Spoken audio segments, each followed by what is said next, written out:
안녕하세요. 오늘도 사은살롱을 찾아주셔서 감사합니다. 얼마 전 둘째를 출산하고 산후조리 중인 여성이에요.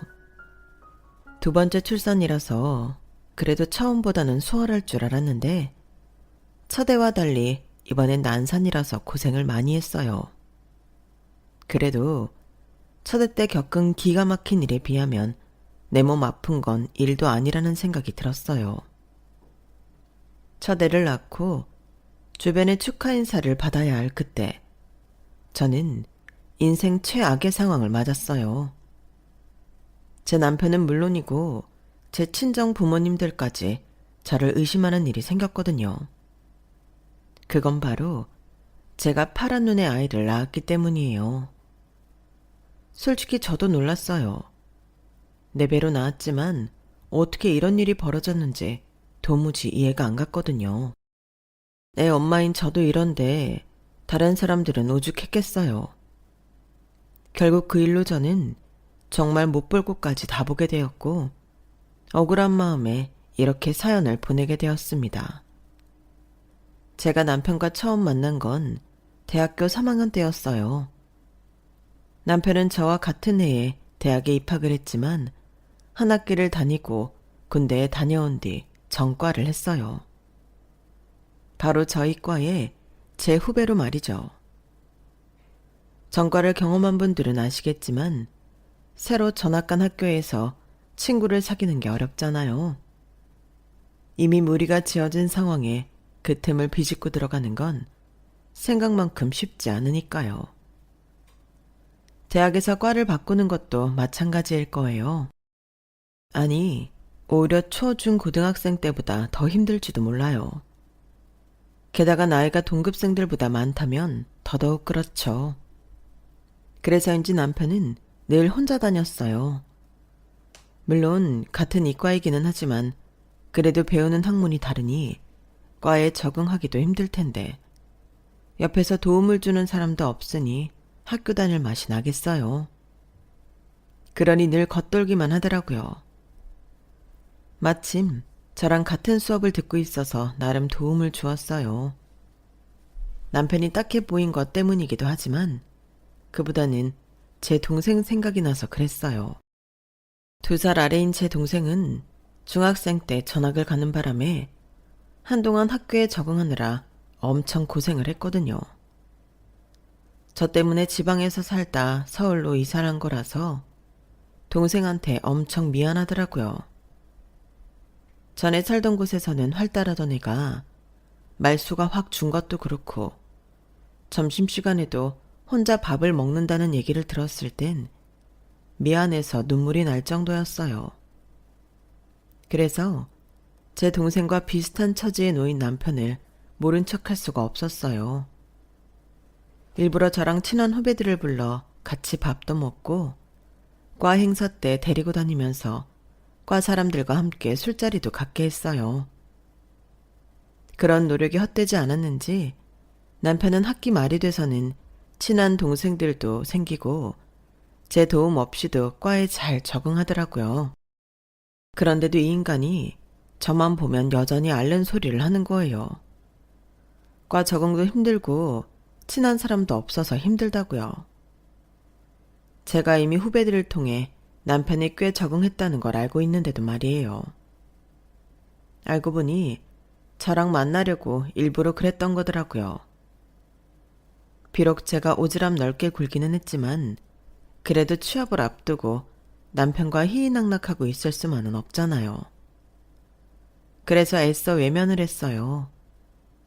처음엔 그걸 몰랐던 남편은 어떻게든 만날 건수를 만들려고 노력했고요. 그러다 제가 취업 준비로 바쁘다는 걸 알고는 머리를 써서 접근하더군요. 취업 준비를 돕겠다고 나선 거죠. 처음엔 기대를 안 했지만 남편이 카투사로 군복무를 했을 정도로 영어 실력이 좋아서 확실히 도움이 됐어요. 그러니 취업에 필요한 스펙 쌓느라 평소 자주 만나던 친구들과 거리를 두었지만 남편만은 예외일 수밖에요. 그렇다 보니 힘들 때 내 곁에 있어준 사람이라는 인식이 생겨서 그런가 수년을 알아온 친구들보다도 더 가깝게 느껴졌어요. 눈에서 멀어지면 마음에서도 멀어진다는 말처럼 반대로 늘 눈에서 가까우니 마음에서도 가까워지는 느낌이 들더라고요. 그러던 어느 날이었죠. 남편이 같이 영어 공부를 하다가 갑자기 진지하게 그러는 거예요. 자기랑 사귀자고요. 당장은 아니고 취업에 성공하면 그때 말이죠. 그러니까 지금은 부담 갖지 말고 자기를 잘 이용해 먹으라나요? 요즘 세상에 이런 사람이 또 있나 싶더군요. 그래서 남편 말대로 취업을 하면 사귀기로 했어요. 그때까지만 해도 저는 원하는 회사에 취업할 자신이 있었어요. 제가 그렇게 자신만만했던 데는 그럴 만한 이유가 있었어요. 저는 대학 시절까지 단 한 번도 실패를 해본 적이 없었거든요. 그게 일이든 연애든 뭐든 간에요. 그래서 취업도 자신이 있었어요. 나름 출신 대학도 그렇고 학점, 영어 점수도 꽤 괜찮아서 은근히 대기업도 기대할 정도였거든요. 그런데 현실은 다르더라고요. 떨어져도 최종심에서 떨어질 줄 알았던 곳들이 전부 서류 심사부터 탈락된 거예요. 그제야 현실을 직시하게 되었어요. 그동안 제가 우물 안의 개구리였다는 사실을 깨닫게 된 거죠. 제 또래들이 얼마나 엄청난 스펙을 쌓아왔는지 짐작조차 못할 만큼요. 결국 저는 원하던 곳들은 모조리 탈락하고 되도 안 가겠다고 생각했던 곳 한 군데만 합격을 했어요. 그리고 그 사실은 남편만 알고 있었죠. 그래서 합격한 회사에 안 갈 생각이야? 모르겠어. 생각 같아선 유급하고 내년에 다시 도전하고 싶은데 집에 대학생 동생도 있고 나만 생각할 수는 없으니까. 말은 그렇게 했지만 솔직히 자신이 없었어요. 제가 지금까지 단 한 번도 실패를 하지 않았던 이유는 제가 그만큼 죽어라 노력했기 때문이었거든요. 대학 4년 동안 정말 열심히 해왔기 때문에 이보다 더 잘할 자신이 없었어요. 그 회사가 그렇게 마음에 안 들면 차라리 공무원 시험에 도전해보는 건 어때? 네 실력이면 1년 안에 합격할 것 같은데. 제 능력을 높이 평가해주는 건 고맙지만 그러기는 싫었어요. 저는 공무원이 되고 싶지 않았어요. 내 전공과 상관없는 일에 시간을 허비하고 싶지 않았거든요. 그럴 바에는 성에 차지는 않지만 합격한 회사에 가서 전공도 살리고 제가 원하는 일을 하는 게 낫겠다는 생각이 들었어요. 그래서 울며 겨자 먹기로 합격한 회사에 나가게 되었어요. 그런데 회사에 들어가 연구직 생활을 해보니까 저희 직종은 학벌보다도 학위가 더 중요하더라고요. 학사냐 석사냐에 따라 지원할 수 있는 회사 자체가 달랐어요. 그러니까 제가 원하는 회사에 들어가기 위해서는 유급을 해서 재도전을 하는 것보다 회사에서 경력을 쌓고 대학원에 진학해 석사학위를 따는 게 더 낫다는 얘기였죠. 그걸 알고 나니 유급 안 하길 잘했다는 생각이 들었어요. 회사에서도 직원들의 대학원 진학을 위해 편의를 많이 봐주는 편이라서 저도 입사하고 어느 정도 자리를 잡자마자 바로 대학원에 진학했어요. 야간에 수업을 받기 때문에 업무에는 지장이 없었지만 일과 학업을 병행하려니 힘이 드는 건 어쩔 수 없더군요. 하지만 이런 상황을 남편은 무척이나 반가워했어요. 제가 입사하고 한 달쯤 뒤부터 우리는 사귀기 시작했지만 학교에 다닐 때처럼 자주 만날 수는 없었거든요. 그런데 제가 대학원에 진학한 후에는 전처럼 학교에서 만날 수 있으니 엄청 좋아했어요. 따로 데이트 날짜를 잡지 않아도 매일 데이트를 하는 것 같았으니까요. 캠퍼스 커플로 2년을 보낸 우리는 같은 해 졸업을 했어요.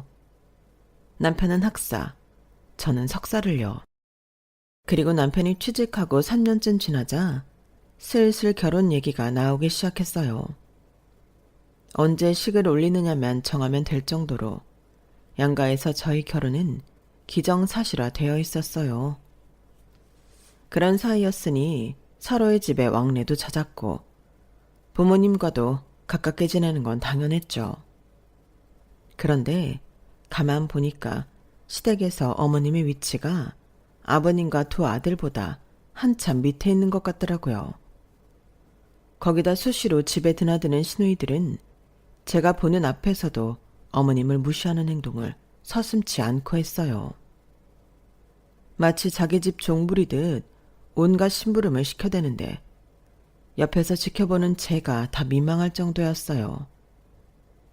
그동안 어머님이 이 집안에서 어떻게 살아오셨는지 단번에 알겠더라고요.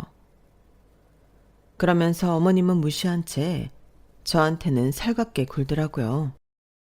직장 생활하면서 대학원까지 다녔다며? 대단하다. 우리 성원이가 지 아빠랑은 다르게 똑똑한 여자를 부인으로 들이게 됐네. 옳게는 좋겠소. 적어도 손주는 똑똑한 놈으로 낳을 거 아니야. 엄마 머리가 좋으면 애도 똑똑한 애를 낳는다잖아. 고모님의 말 한마디 한마디는 마치 저희 어머님 속을 뒤집어 놓으려고 일부러 그러는 것 같았어요.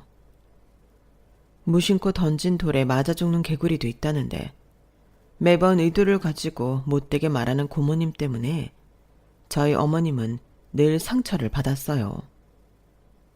그 모습이 보기 딱하기도 하고 같은 여자로서 화도 나고 해서 그날은 저도 모르게 되받아 치고 말았죠. 고모님 말씀대로라면 이게 다 저희 어머님 덕분이네요.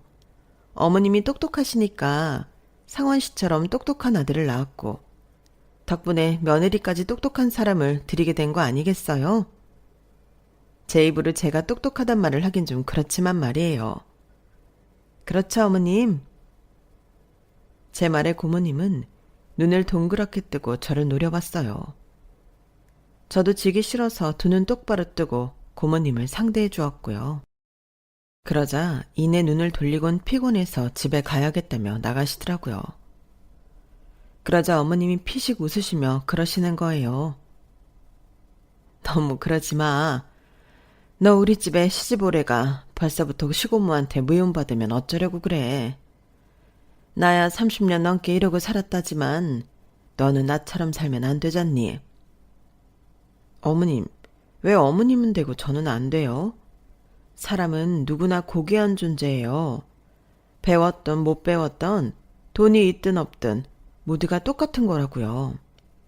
어머님도 고모님 앞에서 당당해지셨으면 좋겠어요. 그리고 앞으로는 제가 그렇게 되도록 도울 거고요. 당시만 해도 저희 어머님은 돈 있는 시댁 식구들한테 기가 눌려 살고 있었어요.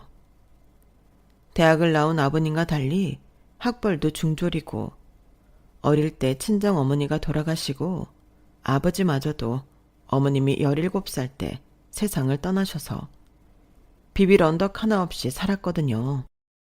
흠이 많은 어머님이 못돼 먹은 시어머니와 시누이의 먹잇감이 된 건 당연했어요. 그 과정에서 어머님 편을 들어줬어야 할 아버님이 그런 사실을 알면서도 묵인했다는 게 문제라면 문제였죠. 제 남편 역시 아들이라 그런가 집안일에 무심했기 때문에 어머님의 외로움은 점점 커져만 갔었죠. 그러던 차에 자기 편이 되어주겠다는 제가 나타나 얼마나 반가웠겠어요. 결혼도 하기 전부터 어머님은 저를 우리 며느리라고 부를 정도로 예뻐하셨죠. 그리고 그건 저희 부부가 결혼한 후에도 변하지 않았어요. 고부간의 갈등은 개나 저벌이라는 듯 저와 시어머니 사이에는 여전히 돈독한 정이 존재했거든요. 인생의 실패 없이 늘 당당한 저와는 달리 불우한 가정 형편 때문에 받지 않아도 될 시댁의 멸시를 당하며 숨죽이고 살아온 시어머니는 누가 봐도 어울리지 않는 조합이었지만 정작 당사자들한테 있어서만큼은 꽤 좋은 합이었다고 생각해요. 저는 시댁에 내 편이 있어서 좋았고 어머님은 당돌한 며느리 덕분에 지긋지긋했던 시어머니와 시누이 사이에서 숨을 쉴 틈이 생겼으니까요. 하지만 아무리 좋았던 관계도 믿음이 깨져버리면 순식간에 무너져버린다는 걸 그때는 몰랐어요. 결혼하고 2년쯤 되어가던 시점부터 시댁에서 손주 타령을 하기 시작했어요. 저희 시부모님이 그랬던 건 아니고 시할머니와 고모님들이요. 특히 고모님은 저에 대해 안 좋은 감정이 있기 때문에 건수를 잡았다 싶었는지 얼굴을 마주칠 때마다 아이 얘기를 빼놓지 않으셨죠. 엄마가 30 전에 출산을 해야 애가 똑똑하다던데 어떻게 된 게 상원이처는 그쪽으론 아예 생각이 없어 보이네? 올케가 너무 물러서 며느리가 애 가질 생각도 않고 지 편한 대로 사는 거 아니야? 아무리 세상이 변했다지만 그래도 남의 집에 시집을 왔으면 되는 일 생각을 해야지. 설마 상원이 쳐도 요즘 애들처럼 딩크족으로 살 생각인 건 아니지? 딱히 당장 애를 가져야 한다고 부담을 갖는 편은 아니지만 생기면 낳아야죠. 어머머, 얘 말하는 것 좀 봐. 올케, 며느리 교육을 어떻게 시킨 거야? 어른이 말하는데 한마디도 안 치고 따박따박 대드는 건 그렇다 쳐도 자기 본분도 있고 저런 소리를 하는데 가만히 두고만 볼 거냐고. 올케가 우리 집에 들어와서 유일하게 잘한 게 상원이 낳은 것밖에 더 있어? 자기 할 일 다 했다고 이제 손 놓고 우리 집 대 끊기게 두고 볼 거냐고. 시어머니 자리가 이렇게 물으니까 새파랗게 젊은 며느리가 어른 무서운 줄 모르고 설치지. 저희 부부한테 아이가 안 생기는 걸 모조리 제 탓으로 돌리는 것도 모자라 이젠 저희 어머님한테까지 책임 전가를 하는 통에 어머님과의 사이가 어색해지곤 했어요. 그래서인지 언제부턴가 어머님이 제 눈치를 살피시며 제 몸을 힐끗힐끗 살피시는 날이 늘어갔죠. 그럴수록 저는 임신에 대한 스트레스가 쌓여만 갔고요. 그런데 이런 경우 대부분의 시어머니들은 한의원에라도 가서 임신에 좋은 약을 지어 온다든가 은근슬쩍 불임 클리닉 얘기를 흘리시는 게 일반적이잖아요. 그런데 저희 시어머니는 용하다는 점집에 점을 보러 가신 거예요. 그리고는 말도 안 되는 소리를 제게 하시더라고요. 예, 너 잘 때 침대 안쪽에서 자니 바깥쪽에서 자니? 잠자리요? 침대 안쪽이요. 어쩐지. 예, 그럼 안 돼. 네가 바깥쪽에서 자야 애가 잘 들어선대. 오늘부터는 상원이랑 자리 바꿔서 자라. 그리고 이거 받아라. 이거 가져가서 상원이 몰래 베개 속에 넣어둬. 내가 100만 원이나 주고 받아온 부적이야. 네? 아니 그런 걸 뭐하러 사오셨어요? 세상에 100만 원이나 주고 이런 걸 왜 사요, 어머님? 이거 당장 가서 환불하세요. 이런다고 안 생길 애가 생기는 거 아니라고요. 그리고 저희 아직 젊잖아요. 결혼한 지 2년밖에 안 됐다고요. 혹시라도 애가 안 생기면 그땐 불임 클리닉에 가서 시험관 시술을 하든 뭐든 할 테니까 제발 쓸데없는데 돈 쓰지 마세요. 그거 다 미신이에요. 어머머? 너 무슨 말을 그렇게 하니? 이게 왜 쓸데없어? 김보살이 얼마나 용한 사람인데. 연예인들도 김보살 부적 받고 애 가진 사람이 한둘인 줄 알아? 그러니 잠만 말고 가져가. 어머님은 기어이 부적을 제 가방에 밀어 넣으시곤 제대로 베개 속에 넣었나 저희 집에 나중에 오셔서 확인하시겠다고 으름장을 놓으셨어요. 저는 종교가 있는 사람은 아니지만 부적이나 국 같은 건 정말 싫어하거든요. 그런 거에 쓸 돈이 있으면 차라리 불쌍한 사람들 돕게 기부나 하라는 주의라서요. 그런데 가만 보면 저희 어머님은 무속에 엄청 심취해 있는 분 같았어요. 아이 문제뿐만 아니라 제 남편 승진이나 저희 차 바꾸는 거, 심지어 집안 인테리어 바꾸는 거 하나까지도 그렇게 무속인의 힘을 빌리려고 하시더라고요.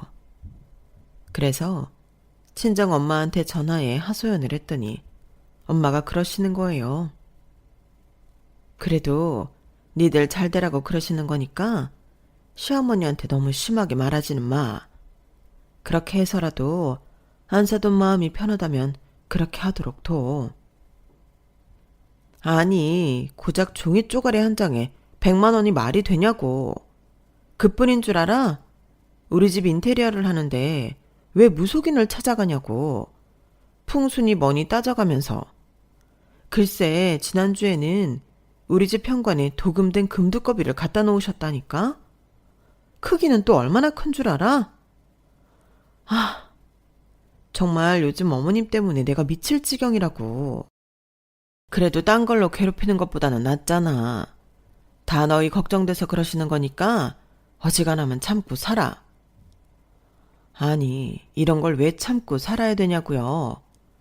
정말 이해가 안 갔지만 그렇다고 이런 일로 어머님과 얼굴 붉히고 싸웠다간 앞으로 시댁과의 관계에 문제가 생길 것 같아서 어금니 꽉 깨물고 참았어요. 그리고 얼마 뒤 저는 드디어 임신을 하게 되었어요.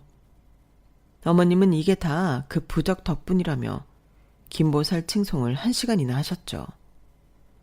부적이고 나발이고 간에 임신했다는 사실에 알터니가 빠진 것처럼 시원하기는 했어요. 사실 그간 안 그런 척 했지만 저도 임신에 대한 스트레스를 꽤 받고 있었거든요. 하지만 그때까지만 해도 몰랐어요. 이후에 어떤 일이 벌어질지를요.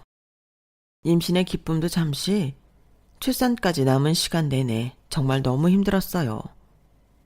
임신 초기에는 입덧이 심해서 뭘 제대로 먹을 수가 없었고, 입덧이 끝난 뒤에는 호르몬 이상으로 체중이 엄청 늘었고, 여드름 하나 안 나던 피부는 울긋불긋한 반점부터 각종 뾰루지로 덮여버렸어요. 임신 막달이 다가올수록 허리 통증과 다리 저림 현상이 심해져서 정말 2번 다시 임신은 하고 싶지 않다는 생각까지 들 정도였어요. 결국 임신 8개월 차에 회사를 그만두게 되었어요. 몸도 무겁고 스스로 변화되는 감정 상태 때문에 도저히 업무에 집중할 수가 없었거든요. 그러던 어느 날이었어요. 어머님이 검은 봉지 몇 개를 들고 집에 오셨더라고요. 제가 몸이 안 좋아서 회사를 그만뒀다는 소식을 듣고 왔다며 주섬주섬 검은 봉지 속에 든 걸 접시에 옮기셨어요. 오다가 시장에 들러서 떡볶이랑 순대 좀 사왔어. 꽈배기도 좀 사고. 너 이거 좋아하잖니? 그간 나한테 서운했던 거 있으면 훌훌 털어버려. 그러라고 사온 뇌물이야. 어머님도 참, 할머님이랑 고모님이 손주 닥달하시니까 어쩔 수 없이 그러신 거잖아요. 이해해요. 그래주니 고맙다. 이번에 너 이렇게 힘들어하는 거 보니까 그놈의 자식이 뭔가 싶다. 나도 우리 상원이 가졌을 때 엄청 힘들었거든. 그때 돌아가신 친정엄마가 그렇게 생각나더라고. 나 낳고 돌아가셔서 얼굴도 기억 못하는데 말이야. 우리 엄마는 10달 동안 그렇게 힘들게 나를 품어놓곤 젖도 한번 못 물리고 떠날 때 어떤 심정이었을지 생각하니까 가슴이 찢어질 것처럼 아프더라.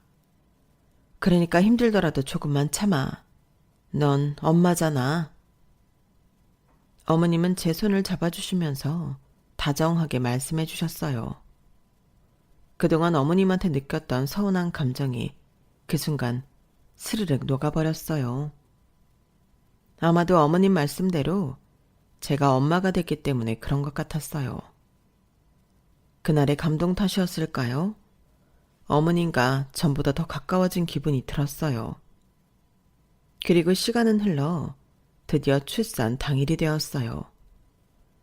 양가 통틀어 첫 아기였기 때문에 친정 부모님과 시부모님, 그리고 할머님과 고모님까지 온 가족이 분만실 앞에서 제 출산을 기다렸어요. 그리고 드디어 1시간가량 이어진 진통 끝에 아이 울음소리가 들렸어요. 그런데 이상하네. 산모랑 남편분 한국인이라고 하지 않았나? 근데 이게 어떻게 된 거야?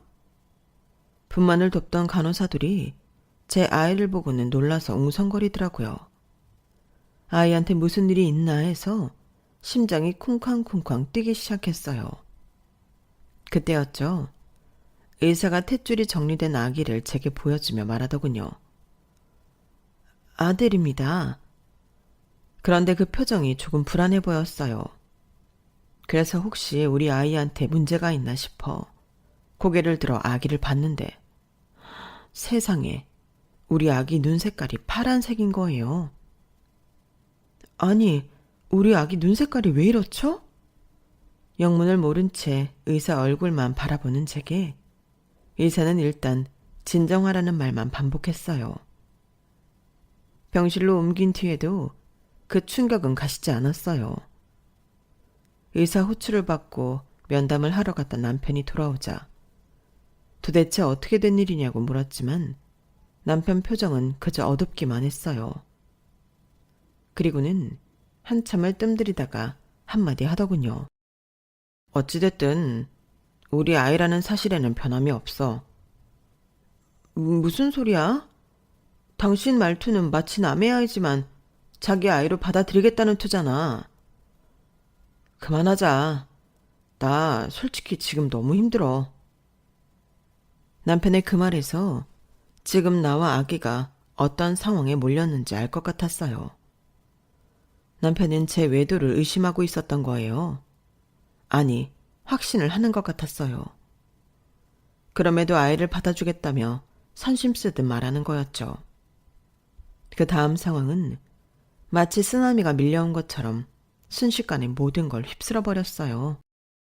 시아버지는 씨도 모르는 자식을 손자로 받아들일 수 없다며 당장 이혼을 하라고 하셨고 시할머니와 고모님은 소송도 불사하겠다고 엄포를 놓았어요. 그 앞에서 저희 부모님은 마치 죄인이라도 되는 것처럼 말없이 고개만 떨구셨죠. 그런 와중에 저는 외도는 생각조차 한 적이 없다고 억울함을 토로했지만 들어주는 사람은 아무도 없었어요. 정말 억울하고 답답해서 숨이 막혀버릴 것만 같더군요. 이 순간 제 결백함을 밝힐 수 있는 방법은 한 가지뿐이었어요. 유전자 검사를 하고 싶어요. 아무도 제 말을 안 믿어주니까 어쩔 수 없잖아요. 저 정말 억울하다고요. 예, 지금 네 입에서 억울하다는 소리가 나오니? 넌 지금 우리 아들뿐 아니라 우리 집 양반이랑 나, 아니 우리 집안 전체를 농락한 거라고. 누구 씨인지도 모를 애를 낳아놓고 그동안 그렇게 임신한 유세를 떨었던 거야? 세상에, 너 정말 무서운 애구나. 어머님, 아니라고요. 저 정말 그 이 말고는 없어요. 제발 좀 믿어주세요. 제가 끝까지 유전자 검사를 요구하자 남편은 마지못해 검사에 응해주었어요. 검사 결과가 나오기까지 저는 정말 지옥 속에서 살아야 했어요. 믿었던 친정 식구들까지도 제 결백을 믿어주지 않더라고요. 심지어 저희 부모님까지도 저를 따로 불러 정말 아니냐고 물었을 정도였으니 말 다 했죠. 축복받아야 할 우리 아기는 마치 더러운 불륜의 증거라도 되는 양 모두에게 외면당했어요. 그리고 드디어 결과가 나왔어요.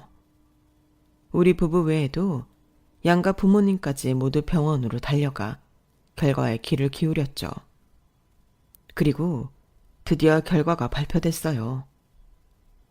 99.993%의 확률로 남편과 제 아이가 친자라는 결과가 나온 거예요.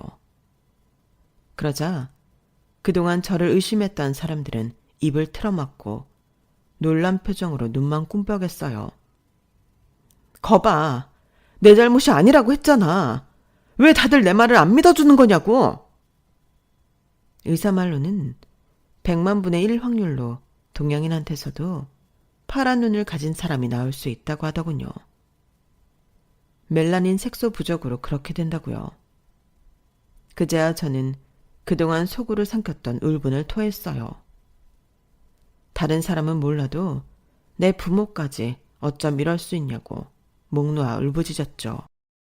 그러자 남편이 제 손을 잡으며 미안하다고 고개를 떨구더군요. 여보, 내가 정말 미안해. 가슴으로는 아닐 거라고 하면서도 머리로는 의심을 했었어. 아빠란 놈이 우리 아기한테 정말 씻을 수 없는 상처를 준 거 반성할게. 면목 없지만 그동안 당신 의심했던 나 한 번만 용서해줘. 정말 미안해. 그 순간에는 남편이고 가족이고 다 꼴보기 싫었어요. 하지만 하루 이틀이 지나자 이성적으로 판단하게 되더라고요. 내가 남편이 업장이었다면 어떻게 했을까? 모르긴 해도 나 역시 남편을 의심했을 거예요.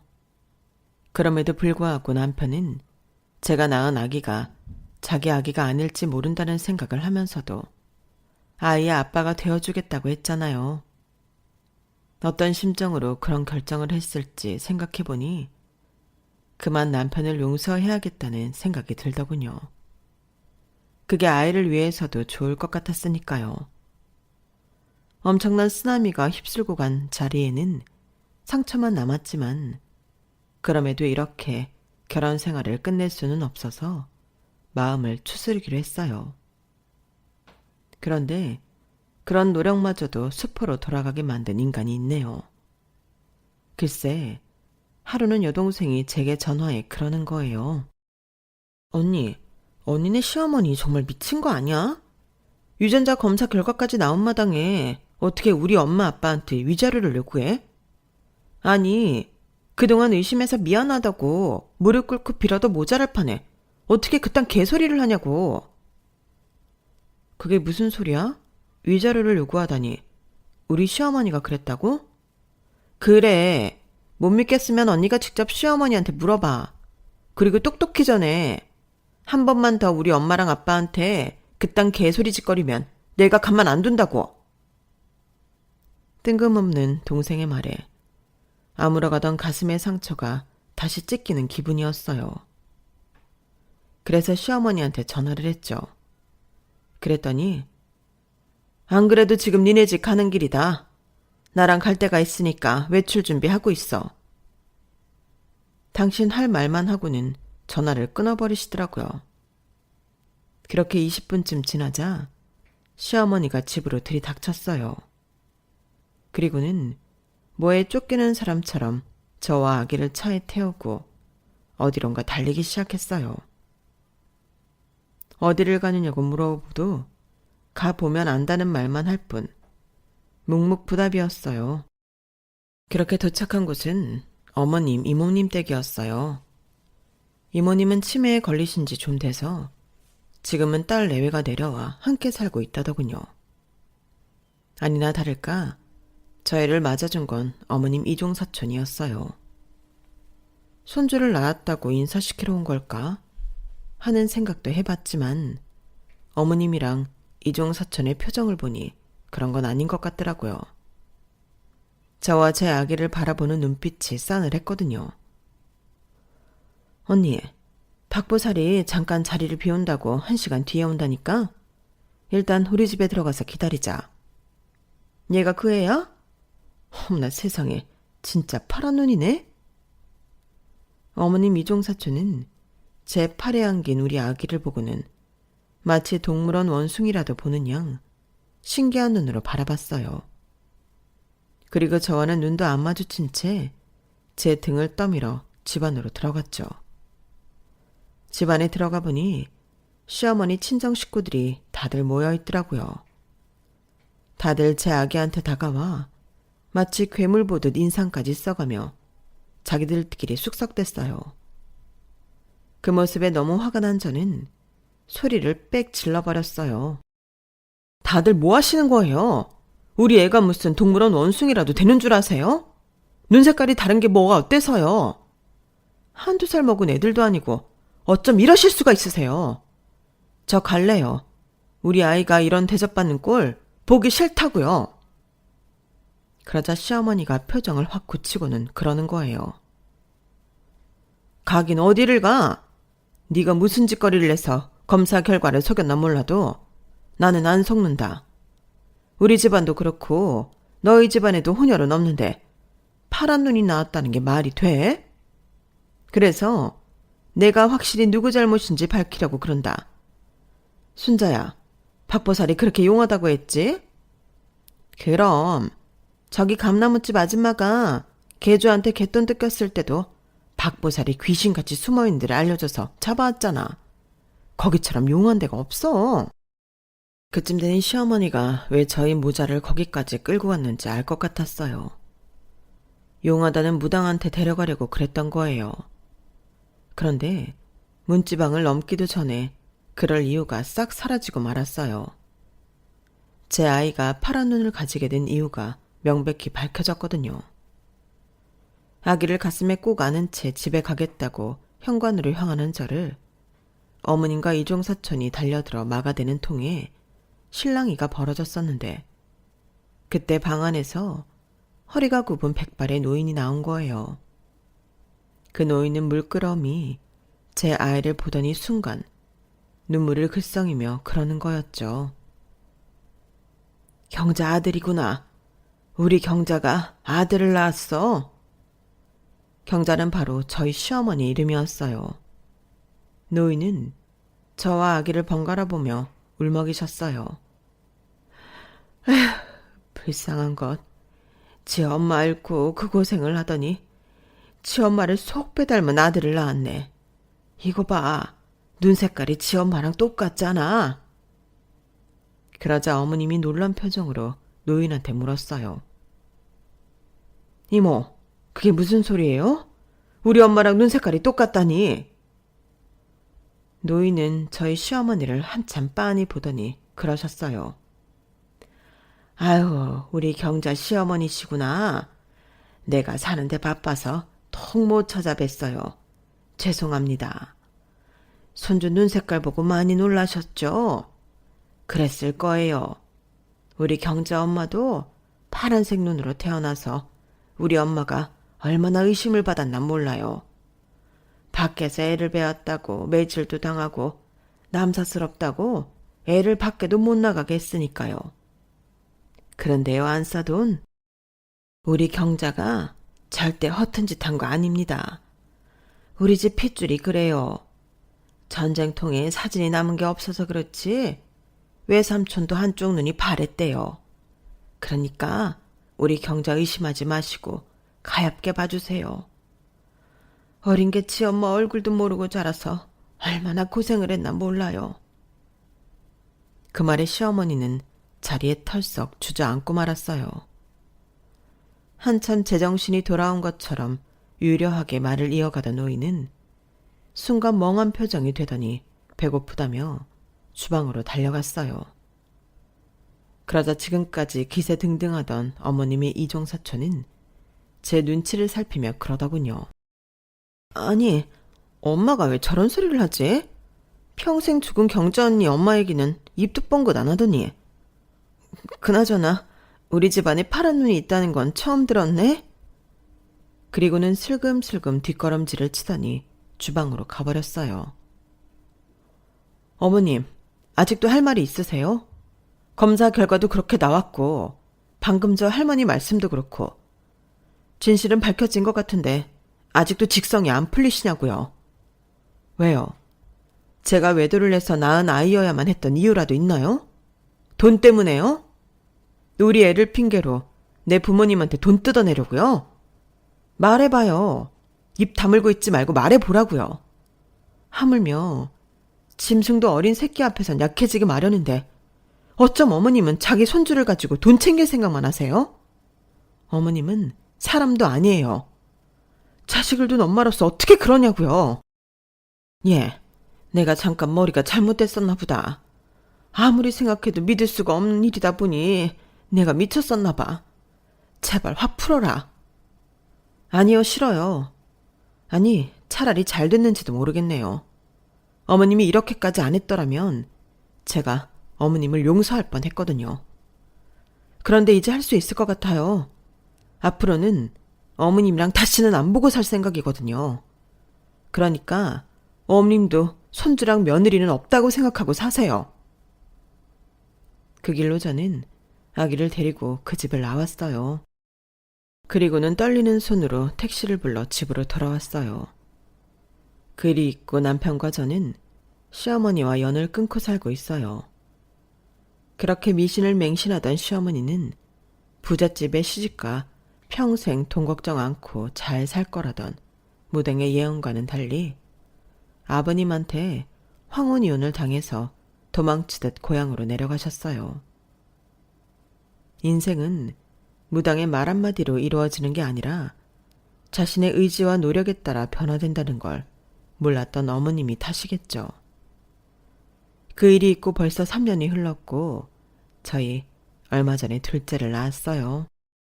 둘째는 신기하게도 검은 눈동자를 가지고 태어났는데 햇살에 비친 눈동자를 보니 살짝 푸른 기운이 감돌기는 하더라고요. 남편은 우스갯소리로 차라리 둘째인 딸아이 눈동자 색이 파란색이었다면 더 예뻤을 것 같다는 말을 하더라고요. 사실 저도 그렇게 생각했지만 어떤 눈동자 새끼건 어떻겠어요. 둘 다 내 눈에 넣어도 안 아플 만큼 예쁜 내 새끼들인걸요. 남들과 다르다는 건 나쁜 게 아닌데 그 차이를 인정하기까지 참 많은 상처를 입고 많은 눈물을 흘려야 되는 현실이 안타깝기만 해요. 내 눈에는 세상 무엇과도 바꿀 수 없을 만큼 예쁜 아이지만 세상에 나가서 또 얼마나 많은 편견과 싸워야 할지 벌써부터 가슴 한켠이 저려옵니다. 그래도 내 아이가 성인이 되어 살아갈 세상이 지금보다는 편견 없는 세상이기를 바라봅니다. 지금까지 제 사연을 들어주셔서 감사합니다. 들어주신 모든 분들의 가정에도 행복이 가득하기를 바랍니다. 여러분, 사연 댓글에 응원과 현명한 조언 부탁드려요. 좋아요와 구독은 저에게 큰 힘이 됩니다. 오늘도 좋은 일 가득하세요.